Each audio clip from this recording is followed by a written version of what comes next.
Chapter 3. Now the serpent was more subtle than any beast of the field which the Lord God had made.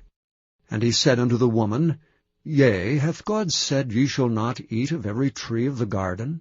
And the woman said unto the serpent, We may eat of the fruit of the trees of the garden, but of the fruit of the tree which is in the midst of the garden God hath said, Ye shall not eat of it, neither shall ye touch it, lest ye die. And the serpent said unto the woman, Ye shall not surely die, for God doth know that in the day ye eat thereof, then your eyes shall be opened, and ye shall be as gods, knowing good and evil. And when the woman saw that the tree was good for food, and that it was pleasant to the eyes, and a tree to be desired to make one wise, she took of the fruit thereof, and did eat, and gave also unto her husband with her, and he did eat.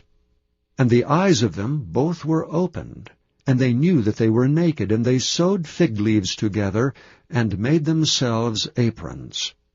And they heard the voice of the Lord God walking in the garden in the cool of the day, and Adam and his wife hid themselves from the presence of the Lord God amongst the trees of the garden.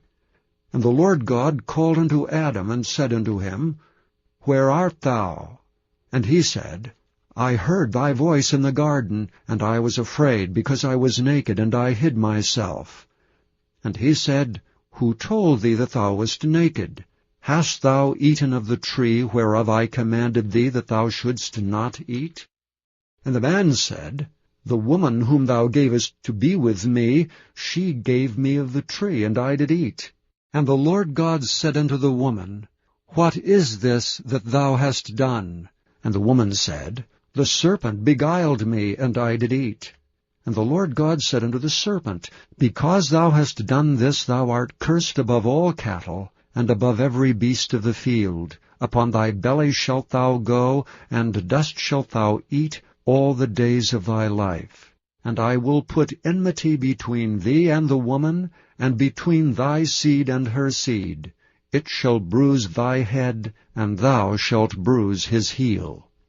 Unto the woman he said, I will greatly multiply thy sorrow and thy conception. In sorrow thou shalt bring forth children, and thy desire shall be to thy husband, and he shall rule over thee. And unto Adam he said, Because thou hast hearkened unto the voice of thy wife, and hast eaten of the tree of which I commanded thee, saying, Thou shalt not eat of it, cursed is the ground for thy sake. In sorrow shalt thou eat of it all the days of thy life. Thorns also and thistles shall it bring forth to thee, and thou shalt eat the herb of the field. In the sweat of thy face shalt thou eat bread, till thou return unto the ground, for out of it wast thou taken, for dust thou art, and unto dust shalt thou return. And Adam called his wife's name Eve, because she was the mother of all living. Unto Adam also and to his wife did the Lord God make coats of skins, and clothe them. And the Lord God said, Behold, the man is become as one of us, to know good and evil. And now, lest he put forth his hand, and take also of the tree of life, and eat and live forever, therefore the Lord God sent him forth from the Garden of Eden, to till the ground from whence he was taken.